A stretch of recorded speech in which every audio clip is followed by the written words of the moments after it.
the time I'd been studying Chinese, it was as if you were learning a kind of dead language almost, because China was just cut off. And then in 71, there was a chance, there was the first British young people's tour to China, organised by the Society for Anglo-Chinese Understanding. And I and a fellow student were, to our surprise, actually selected to go. They really wanted to send workers, but of course, I think the trip only cost about £250. I mean, it was amazing for a whole month.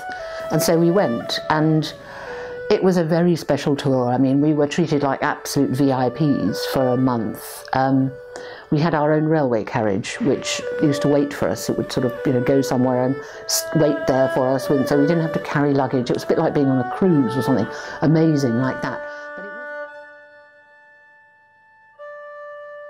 Well, my one moment of near panic was when we came in on the Trans-Siberian and then by train to Beijing, which was absolutely amazing.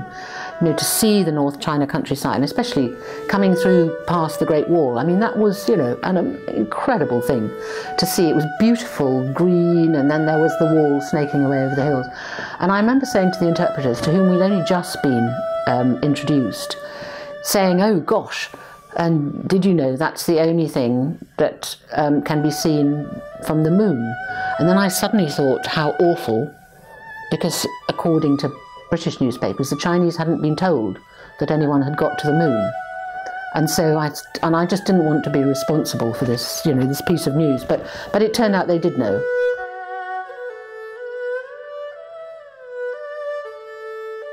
But it was a very political tour. We had 2 intensely boring days in Shanghai, sitting in a room high up in the Peace Hotel, hearing about the Cultural Revolution in Shanghai, blow by blow by blow by blow. We went to sort of, one place that was quite good fun, we went to the Hongqiqu, the Red Flag Canal, which I was telling a Chinese girl about it yesterday. She'd never heard of it, but I mean, in those days, it was a very important place where the peasants had sort of dug the canal out of the side of mountains, hanging on ropes and fixing explosives and then bouncing back, and it was all kind of built with their bare hands and so on. But I had a great time because I could wander out into the village, and that was my first sort of experience of sort of walking down the village and hearing a sort of shushing sound behind, and you turn around and there's 100 people following you in their cloth shoes, wondering what you're going to do, and it was great. And they asked me if I'd eaten in that way that is a sort of standard greeting. Have you eaten is like sort of saying, how do you do? You okay? And I'd never heard that because we had learnt rather sort of Taiwanese Chinese, so I knew kind of polite speak, but not this kind of, have you eaten, which is a real peasant question. And so I turned to this sort of 100 people and told them everything that I'd had for lunch, and that I'd had fish and I'd had rice and and they were all kind of dumbstruck by it. It was very good fun.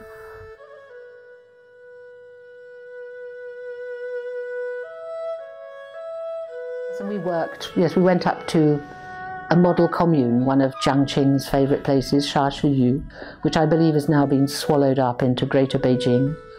I'd love to go back and see, but we slept in peasant houses, and the people I was with were very, all the English students were very political and very kind of engaged. I mean, I was just really interested to sort of get out and see China, mainly. And I used to dislike it that they were always calling meetings, and you couldn't go out at lunchtime and wander the streets. You had to have a meeting about who was the leader.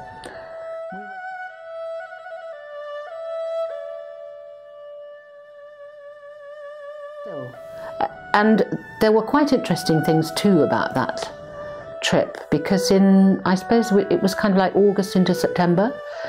And as you got into September, we were back from travelling, we went back to Beijing, and in sort of Tiananmen Square, there were lots of little children preparing for October the 1st, primary schools being drilled, marching up and down.